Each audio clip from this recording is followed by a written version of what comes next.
Hello students, હું છું હિરેન રાજગુરુ અને આજે આપણે જોવાનું છે બીકોમ સેમ 2નું ફાઇનાન્શિયલ એકાઉન્ટિંગ 2. એમાં આપણે યુનિટ નંબર 3 જોઈ રહ્યા છીએ, જે આપમેળી ખાતાવહી પદ્ધતિ. બરાબર, તો એમાં આપણે આજે ક્વેશ્ચન નંબર બુકમાં છેલ્લો એટલે કે ક્વેશ્ચન નંબર 34મો જોવાનો છે.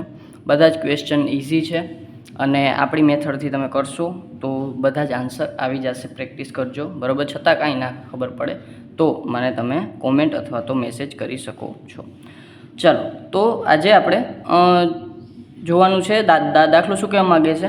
શ્રી દેવેન્દ્ર પોતાના હિસાબો સ્વયં સંતુલિત પદ્ધતિથી રાખે છે અને તે નીચેની માહિતી પૂરી પાડે છે. વિગત આપેલી છે આપણને. 1/1/2023ની બાકીઓ આપેલી છે. દેવાદારો, ઉધાર બાકી, દેવાદારોની જમા બાકી, લેણદારોની જમા બાકી, લેણદારોની ઉધાર બાકી.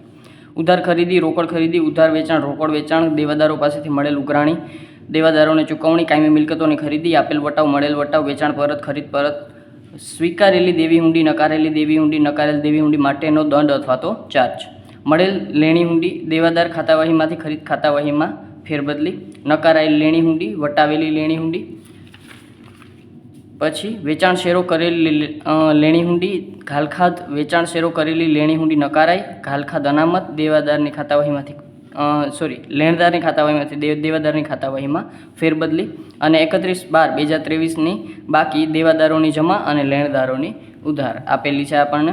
અને ઉપરની માહિતી પરથી સામાન્ય ખાતાવહીમાં જરૂરી હવાલા ખાતા તૈયાર કરો. બરાબર, આપણને ખાલી 2 જ ખાતા તૈયાર કરવાના કીધા છે. સામાન્ય ખાતાવહીમાં 2 હવાલા ખાતા. બરાબર, જરૂરી હવાલા ખાતા તમને ખબર છે કયા 2 જરૂરી હવાલા ખાતા છે. એક ખરીદ ખાતાવહી હવાલા ખાતું અને વેચાણ ખાતાવહી હવાલા ખાતું. દાખલો સ્ટાર્ટ કરીએ આપણે. મેં ઓલરેડી દોરી લીધા છે. ખરીદ ખાતાવહી હવાલા ખાતું અને વેચાણ ખાતાવહી હવાલા ખાતું કેમાં? તો કે સામાન્ય ખાતાવહીમાં. બરાબર, ચાલો તો દાખલાને શરૂઆત આપી દઈએ. પહેલાં તો ખરીદ ખાતાવહી હવાલા ખાતું છે, વેચાણ ખાતાવહી હવાલા ખાતું છે અને સામાન્ય ખાતાવહીમાં છે. તો આપણે જે નોંધ છે એ કઈ રીતે કરશું? તો કે ઉધાર ખરીદીની નોંધ એટલે કે આપણી નિયમિત બાકી છે, આની જમા બાજુ આવશે એટલે આ છે આપણી પ્લસ સાઇન અને આ છે આપણી માઇનસ. અને એવી જ રીતે અહીંયા આપણે વેચાણ ખાતાવહી હવાલા ખાતામાં ઉધાર ખરીદી અહીંયા એટલે કે આપણી નિયમિત બાકી છે ઉધાર સાઈડ આવશે એટલે કે આ બાજુ છે એ આપણે પ્લસ સાઈડ થશે અને આ સાઈડ છે એ આપણી માઇનસ સાઈડ થશે. તમને ખબર જ છે. ચાલો દાખલો સ્ટાર્ટ કરીએ. સૌપ્રથમ આપણને કીધું છે કે દેવાદારોની ઉધાર બાકી. હવે તો દેવાદારો ખરીદી કરીએ તો આપણને લેણદારો ઉદ્ભવે અને દેવી હુંડી ઉદ્ભવે. તો અહીંયા આપણે લેણદાર અને દેવી હુંડી અને અહીંયા દેવાદારો અને લેણી હુંડી. બરાબર, એટલે કે આ 2 વસ્તુ તમારે પહેલાં ક્લિયર કરી નાખવાની. દેવાદારોની ઉધાર બાકી આપી છે 16,000. હવે દેવાદારોની ઉધાર બાકી અને એ આપણની મોટી બાકી એટલે કે નિયમિત બાકી છે. તો દેવાદારોની ઉધાર બાકી આપણા જે છે એ ક્યાં આવશે? તો કે દેવાદારોની ઉધાર સાઈડ અહીંયા. બરાબર, તો અહીંયા આપણે તારીખ આપી છે તો કે હા 1/1/2023 આપી છે. 1/1/2023 બાકી આગળ લાવ્યા. કેટલી આપી છે? તો કે 16,000. તો અહીંયા આપણે લખી નાખશું 16,000. આની કોઈ ક્રોસ એન્ટ્રી આપવાની નથી, આપણે ખાલી આ 2 જ ખાતા ડ્રો કરવાના છે. બીજા નંબરમાં આપણને દેવાદારોની જમા બાકી આપી છે 2,000. તો સામેની સાઈડ અહીંયા આપણે લખી નાખશું 1/1/2023માં બાકી આગળ લાવ્યા અને એ આપણે છે એ 2,000 આપેલા છે. ચાલો પછી લેણદારોની જમા બાકી. ચાલો તો લેણદારોની જમા બાકી અને એ નિયમિત બાકી તો આપણે અહીંયા આવશે. બરાબર, 1/1/2023. ચાલો બાકી આગળ લાવ્યા અને એ છે આપણી 14,000ની પ્લસ સાઈડ અને અહીંયા આપણે 1/1/2023ની બાકી આગળ લાવ્યા અનિયમિત બાકી અને એ છે આપણી પાસે 1,800ની. તો અહીંયા આપણે લખી નાખશું 1,800 લેણદારોની ઉધાર બાકી. બરાબર છે. ચાલો આગળ વધીએ. પછી આપણને આપેલું છે ઉધાર ખરીદી. ચાલો તો ઉધાર ખરીદી કરીએ આપણે. બરાબર, તો અહીંયા પ્લસ સાઈડ આવશે આપણે. બરાબર છે, લેણદારોમાં વધારો. તો અહીંયા આપણે શું લખવું પડશે? તો કે સામાન્ય ખાતાવહી હવાલા ખાતે. તો આ બધું આપણે ક્યાં લઈ જઈશું? સામાન્ય ખાતાવહી હવાલા ખાતે. તો અહીં લખશું સામાન્ય ખાતાવહી હવાલા ખાતે.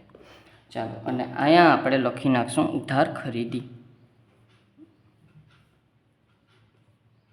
અને એ છે આપણે 34,500ની.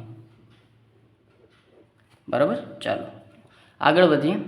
આપણને રોકડ ખરીદીની નોંધ આપણે કરતા નથી.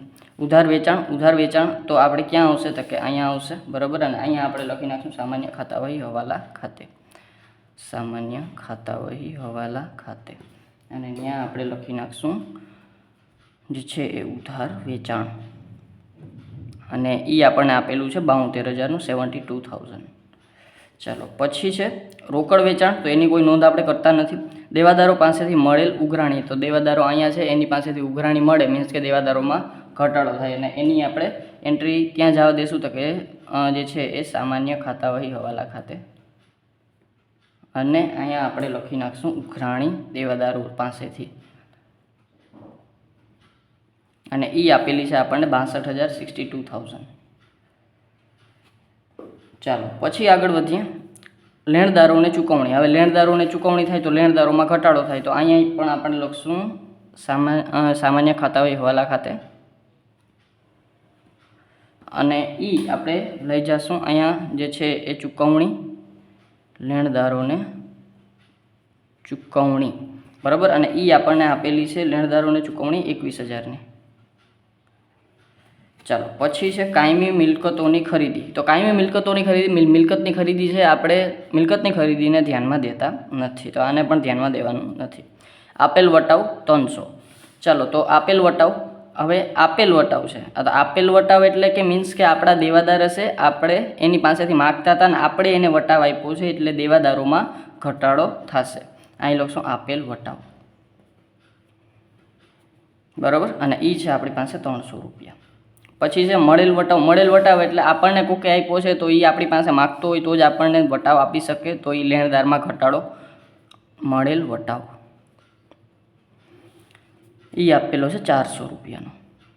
ચાલો પછી છે વેચાણ પરત. ચાલો તો વેચાણ કરેલું છે અને આપણા દેવાદારમાં ઘટાડો થશે, તો અહીં લખશું આપણે વેચાણ પરત. તો વેચાણ પરત છે આપણી પાસે 2,500. પછી ખરીદ પરત. તો ખરીદ પરત પણ આપણે આપણા લેણદારમાં ઘટાડો થશે, તો ખરીદ પરત, બરાબર છે. અને એ છે આપણને આપેલું છે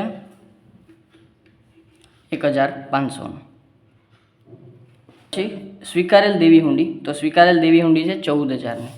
તો હવે જુઓ દેવી હુંડી છે, અહીંયા આપણે લેણદારોની દેવી હુંડીમાં આવશે, આપણે સ્વીકારેલી છે મીન્સ કે એટલી આપણે આપણા જે છે એ લેણદારોમાં ઘટાડો થશે, તો અહીં લખશું સ્વીકારેલી દેવી હુંડી,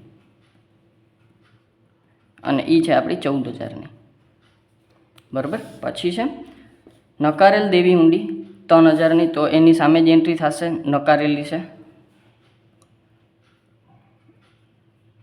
અને એ છે આપણી પાસે 3,000ની. નકારેલ દેવી હુંડી માટેનો દંડ ચાર્જ 100 રૂપિયા. હવે જુઓ નકારેલ દેવી હુંડી તો આપણે બરાબર 3,000ની નકારાઈ ગઈ, પણ નકારેલ દેવી હુંડી માટેનો દંડ છે ને એ આપણા લેણદારો આપણી પાસેથી લેશે, બરાબર. તો એ પણ આપણે ચૂકવવા પડશે, તો પણ આપણા લેણદારોમાં વધારો થશે. તો અહીં લખશું આપણે દંડ અથવા તો ચાર્જ અથવા તો નકારેલ દેવી હુંડીનો દંડ અથવા તો ચાર્જ જે કયો એ, બરાબર છે. અને એ છે આપણા 100 રૂપિયાનો.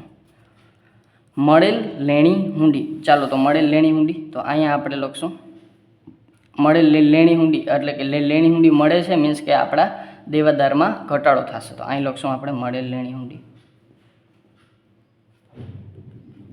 10,000ની, બરાબર. પછી દેવાદાર ખાતાવહીમાંથી ખરીદ ખાતાવહીમાં ફેરબદલી. ચાલો દેવાદારની ખાતાવહીમાંથી આપણે છે એ જે છે એ લેણદારની ખાતામાં ફેરબદલી કરશું, તો બે સાઈડ તમને ખબર છે નોંધ આવશે. અહીં લખશું આપણે દેવાદારમાંથી લેણદારમાં લઈ જઈએ તો દેવાદારમાં ઘટાડો, લેણદારમાં ઘટાડો, તો અહીં લખશું ફેરબદલી 500 રૂપિયાની, અને અહીંયા પણ ફેરબદલી 500 રૂપિયાની. ચાલો પછી નકારાયેલ લેણી હુંડી. ચાલો તો લેણી હુંડી છે આપણી પાસે અને એ નકારાણી છે, તો અહીંયા આપણે લખશું નકારાયેલ લેણી હુંડી આપણા લેણદારોમાં વધારો. ચાલો તો અહીં લખશું નકારાયેલ લેણી હુંડી, અને એ છે આપણી પાસે 2,500ની, બરાબર. પછી વટાવેલ લેણી હુંડી. હવે જુઓ વટાવેલ લેણી હુંડી છે ને એની ક્યાંય નોંધ નહીં આવે. શું કામ કે આપણે જે હુંડી મળી છે ને, જેટલી લેણી હુંડી મળી છે એ બધાની નોંધ આપણે કરી નાખી છે, મીન્સ કે એ આપણને મળી જ ગઈ છે, એટલે આપણે વટાવેલી જ છે, બરાબર. તો આ વટાવેલી લેણી હુંડીની નોંધ છે એ આપણે કરવાની થતી નથી। આ વસ્તુ એક ધ્યાનમાં રાખજો, બરાબર। આ 4000ની નોંધ આપણે કરવાની નથી। પછી આગળ વધીએ આપણે, વેચાણ શેરો કરેલ લેણી હુંડી 4500। ચાલો તો હવે આપણે વેચાણ શેરો કરીએ છીએ। આ અગાઉ આપણે આ મુદ્દો આવી ગયો છે કે વેચાણ શેરો કરેલ લેણી હુંડી છે આપણી પાસે 10000ની, બરાબર। એમાંથી 4500 આપણે વેચાણ શેરો કરીએ છીએ। તો આપણે અહીંયા કાંઈ નોંધ નહીં કરીએ, કારણ કે એ તો ઓલરેડી આપણી પાસે છે જ હુંડીઓ, બરાબર છે। એમાં તો કાંઈ ઘટાડો થવા પણ છે નહીં। પણ હવે જે આપણે મળી ગઈ છે ને એ પૈકીની આપણે આને આપીએ છીએ, બરાબર છે। તો અહીંયા આપણે એની નોંધ થશે, એટલે કે ખરીદ ખાતા વહી હવાલા ખાતામાં માઇનસ સાઈડ આપણે છે એ લેણી હુંડી વેચાણ શેરો કરીએ છીએ। તો અહીં લખશું વેચાણ શેરો લેણી હુંડી, એટલે કે આટલા આપણા જે છે એ લેણદારો ઓછા થાય છે, બરાબર। 4500 આપણે લેણી હુંડીઓ એને આપી દીધી। અહીં તો ઓલરેડી આપણે મળી જ ગઈ હતી, બરાબર છે। અને એ માઇનસમાં ઓલરેડી આપણે કરી નાખી હતી, એટલે ડાયરેક્ટ આપણે અહીં વેચાણ શેરોની જ નોંધ કરવાની થાય। ઘાલખાત દેવાદારો ઉપર હોય અને દેવાદાર એટલા ઓછા થાય, એટલે અહીંયા લખશું આપણે ઘાલખાત માઇનસ બાજુ 400 રૂપિયાની। વેચાણ શેરો કરેલ લેણી હુંડી ન કરાય। ચાલો આ એ મુદ્દો આપણે પાછળના એક દાખલામાં આવ્યો હતો, બરાબર। હવે જો વેચાણ શેરો કરેલી હુંડી છે 4500ની, એ પૈકીની 1000ની નકારાણી છે। તો અહીંયા આપણે લખશું વેચાણ શેરો કરેલી હુંડી ન કરાય, બરાબર, 1000ની। પણ આની એન્ટ્રી પાછી અહીંયા થશે, બરાબર। શું કામ કે અહીંયા તો આપણી પાસે એટલી તો લેણી હુંડી હતી અને આમાંથી આપણે 4500ની ઉપાડી અને અહીંયા જવા દીધી, અને આની 1000 કેન્સલ થઈ, તો આપણી 1000 કેન્સલ થઈ જ કહેવાય, બરાબર। તો આપણે અહીંયા પણ એની નોંધ કરશું, બરાબર। તો અહીંયા આપણે નકારેલી લેણી હુંડી છે, એમાં આપણે ઉપર એન્ટ્રી કરી છે નકારેલી, એટલે અહીંયા હું જરાક ચોખવટથી લખી નાખું, વેચાણ શેરો કરેલી હુંડી નકારાય। નકર બે ડબલ થઈ જાય અને પેપર ચેકરને એમ થાય કે આ કઈ નોંધ છે, બરાબર। એટલે કે થોડીક ચોખવટ આપણે કરી નાખીએ તો વધારે સારું। ચાલો પછી ઘાલખાત અનામત છે, એ આપણી અનામત છે, એની ક્યાંય નોંધ છે એ આપણે આમાં ઉધાર ખરીદી કે ઉધાર વેચાણ તરીકે કરતા નથી। લેણદારની ખાતા વહીમાંથી દેવાદારની ખાતા વહીમાં ફેરબદલી, બરાબર છે। તો લેણદારની ખાતા વહીમાંથી દેવાદારની ખાતામાં ફેરબદલી, તો ફરી ફેરબદલી નોંધ આવી આપણે 1500 રૂપિયા, 700 રૂપિયા, બરાબર। તો અહીંયા આપણે વળી પાછી લેણદારની ખાતા વહી છે આપણી, અહીંથી આપણે ફેરબદલી કરશું 700 રૂપિયાની, અને એ ક્યાં જવા દેશું આપણે દેવાદારની ખાતા વહીમાં, અહીં લખશું ફેરબદલી કેટલી છે 700 રૂપિયાની, બરાબર। એમાં કાંઈ છે નહીં। પછી 31/12/2023ની બાકી, નાની બાકી અથવા તો દેવાદારોની જમા બાકી, તમે જેવી રીતે યાદ રાખતા હો, નાની બાકી છે મીન્સ કે આપણી અનિયમિત બાકી છે, અને અથવા તમે દેવાદારની જમા બાકી છે એ આપણી અનિયમિત બાકી છે એમ પણ યાદ રાખી શકો। ચાલો તો એની આપણે નોંધ ક્યાં કરશું, તો કે દેવાદારોની જમા બાકી છે, તો અહીંયા આપણે જે છે એ આખરની બાકી છે, અહીંયા જમા બાકી, અહીંયા ઉધાર આવશે, તો અહીંયા આપણે 31/12/2023ના રોજની બાકી છે, બાકી આગળ લઈ ગયા, કેટલી છે 1300 રૂપિયા, બરાબર છે। અને એ જ રીતે આપણે આ લેણદારોની, બરાબર, અને અહીંયા આપણે છે એ લેણદારોની ઉધાર બાકી, અહીંયા આપણે લખશું 31/12/2023ની બાકી આગળ લઈ ગયા, અને એ આવશે આપણી 1200 રૂપિયા। ચાલો, બરાબર છે। ચાલો તો આ દેવાદારો, આ લેણદારો, બરાબર। ચાલો તો આ થઈ ગયું આપણે જેટલી માહિતી આપી હતી એટલી બધી માહિતી। ચાલો હવે આપણે છે એ હું કેલ્સી લઈ લઉં અને આપણે છે એ ખાતા બંધ કરી નાખીએ। ચાલો કેલ્સી આવી ગયું, આપણે જમા બાજુ જે આપણી નિયમિત બાકી છે એ બાજુથી આપણે ટોટલ કરવાનું સ્ટાર્ટ કરી, 14,034,500 પ્લસ 3,000 પ્લસ 100 પ્લસ 1,000 પ્લસ 1200। ચાલો તો એ આવશે 53,800 આપણું ટોટલ।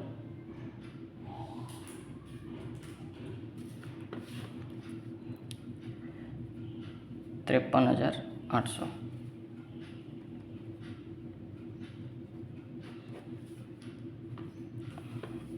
અથવા તો 53,800 હું થોડીક ઉપર લખી નાખું, એટલે આપણે છે એ બાકીઓ લખવામાં સરળતા રહીએ। ચાલો 1800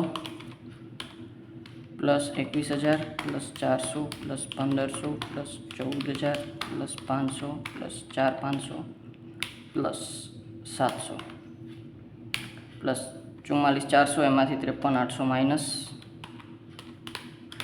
એટલે 9,400 આપણી બાકી આગળ લઈ ગયા.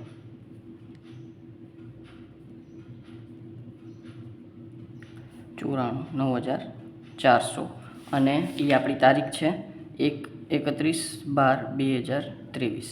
બરાબર. ચાલો હવે આપણે શરૂઆતની બાકી લઈ જઈએ અહીંયા. બરાબર. એ પછી લઈ જઈશું. ચાલો અત્યારે આ ખાલી કરી નાખીએ. 16,000 પ્લસ 72,000 પ્લસ 2,500 પ્લસ 1,000 પ્લસ 1,300. ચાલો એ આવશે 92,800 આપણો ટોટલ.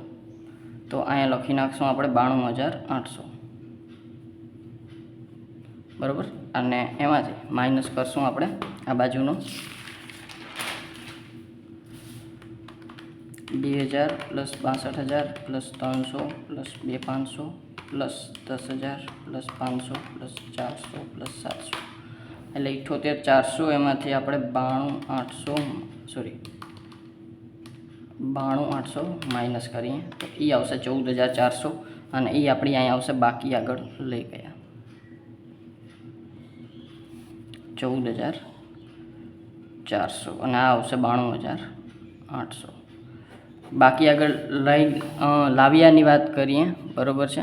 તો અહીંયા આપણે 1/1/2024 રોજ બાકી આગળ લાવશું. બાકી આગળ લાવ્યા 9,400 અને આ બાજુની અનિયમિત બાકીની વાત કરીએ તો 1/1/2024 રોજ બાકી આગળ લાવ્યા એ આવશે આપણી પાસે 1,200. આ સિવાય અહીંયા આવીએ. અહીંયા બાકી આગળ લઈ ગયા છે તો અહીંયા આપણે 1/1/2023 રોજ બાકી આગળ લાવ્યા કેટલી આવશે 14,400 અને અહીંયા 1/1/2023 રોજ બાકી આગળ લાવ્યા એ આવશે 1,300. બરાબર છે. તો આ હતો આપણો જે દાખલો નંબર 34 છે એ. બરાબર છે. આમાં અમુક પોઈન્ટ નવા હતા, જેમ કે આપણે છે એ જે હુંડી હતી વટાવેલી એને આપણે ધ્યાનમાં નથી દેવાની. આ સિવાય ખાલખાત પરત હતી એને ધ્યાનમાં નથી દેવાની. આ સિવાય અનામત હતી એને ધ્યાનમાં નથી દેવાની. બરાબર છે. આ સિવાય મિલકતની ખરીદી હતી એ પણ આપણે ધ્યાનમાં દીધી નથી. બરાબર. તો આ જ પ્રકારના સમ તમને બુકમાં ઘણા બધા મળી જશે. બરાબર છે. આ પહેલાંના સમ છે એ પણ આવા જ છે અને પ્રેક્ટિસ કરજો, આવડી જ જશે 100%. બરાબર છે. અને જો વિડીયો ગમ્યો હોય તો લાઇક કરજો, શેર કરજો તમારા ફ્રેન્ડ્સ સાથે, સબસ્ક્રાઇબ ચેનલને જરૂરથી કરી નાખો જેથી કરીને આવતા વિડીયોઝ તમને સરળતાથી મળી રહે. Thank you.